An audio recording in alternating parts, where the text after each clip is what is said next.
More trouble for Facebook.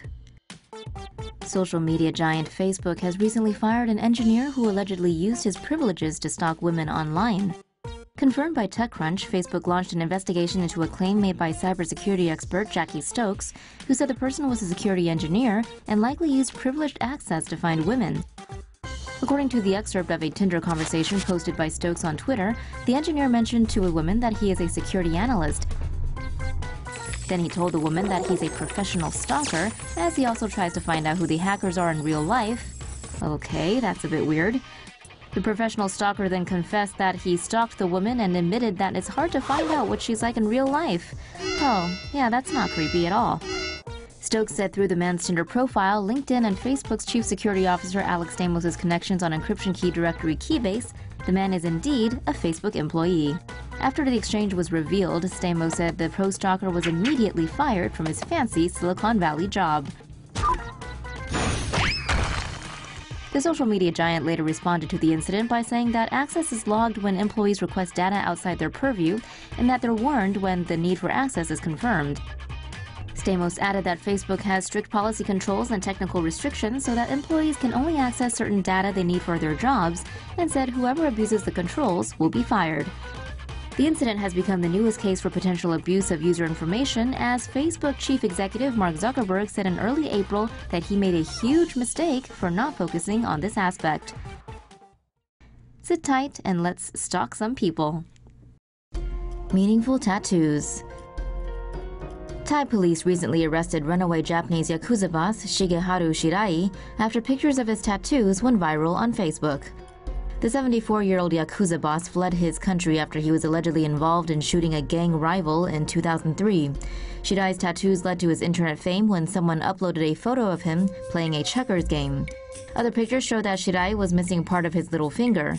That is the result of yubitsume, a self-administered punishment when Japanese Yakuza gangs make a mistake or break a gang's code. While people are intrigued by Shirai's body art, tattoos are actually used as punishment for criminals in ancient Japan, as it would make it difficult for them to re-enter society after they were released from prison. However, the Yakuza see tattoos as a mark of pride, as there are meanings behind each one. The samurai on Shirai's back is quite common among the Yakuza. It represents the samurai code: honor, courage, loyalty, and proper action. The flower on his nipple could mean 3 different things: the peony, lotus, or chrysanthemum. A peony represents wealth, elegance, and prosperity. It can also relate to masculinity or a daredevil attitude. The lotus in Buddhist culture means a struggle for something to reach its full potential. A chrysanthemum represents the imperial family and links to longevity and joy. According to Kotaku, the flower has yet to be colored on Shirai's abdominal area and is called a tsujibori, a tattoo that has an unfinished story. The tattoo on Shirai's lower back is supposed to illustrate change, adaptation, and life.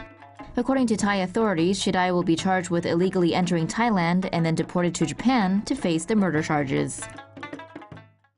Photo of seahorse grabbing a hold of cotton swab goes viral. The increasing amount of pollution, especially plastic pollution, threatening sea life around Indonesia, became painfully apparent when a photo of a seahorse went viral. Justin Hoffman, an American photographer and activist for US-based environmental conservation group Sea Legacy, was snorkeling recently in Sumbawa Island when he snapped this photo. The image features an adorable seahorse swimming along with none other than a dirty cotton swab in its grasp. In his post of the photo on Instagram, Hoffman expressed his worry about the future of marine life and how our actions will shape the planet we live in. 8 researchers from 7 universities and institutions in the US have found that China is the biggest contributor of mismanaged plastic waste in the world, with 8.82 million metric tons being produced annually. Indonesia creates 3.22 million metric tons of plastic waste, while the Philippines produces 1.88 million metric tons. As plastic is not biodegradable, it breaks up into tiny pieces in the ocean, where it is then consumed by fish and other sea creatures. The chemicals contained within plastics are also released into the water and the atmosphere. The Ellen MacArthur Foundation and the World Economic Forum report that by the year 2050, there will be more plastic than fish in the ocean. Are you scared now?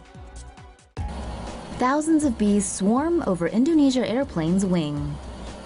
This awesome and terrifying sight, caught on film and uploaded to Instagram last Friday afternoon, shows what looks like thousands of bees swarming over a CityLink Indonesia airplane's right wing.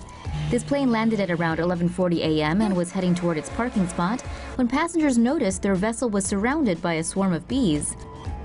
The bee swarm formed a thick black cloud and clung to the plane's wing as they created a nest. According to CityLink's vice president, the bees were later removed from the aircraft when water was sprayed onto the wing with a fire hose. And the removal process only caused a 90-minute delay. The vice president theorized that logging practices that have disrupted the bees' natural habitat may have forced them to look for a new home, in this case on the wing of a plane. No passengers were harmed in the incident. The same probably can't be said for the bees. Yet more flight chaos. Planning on flying around Southeast Asia this week? Well, you might be in for some delays. Indonesia's Mount Sinabung started spewing ash earlier this week, prompting the country to issue flight warnings. According to The Guardian, volcanic ash had been sent to heights of 7 kilometers. If ash comes into contact with aircraft engines, glass inside it can melt inside the combustion chamber. That can cause the plane's blades to stick together and stall the engine.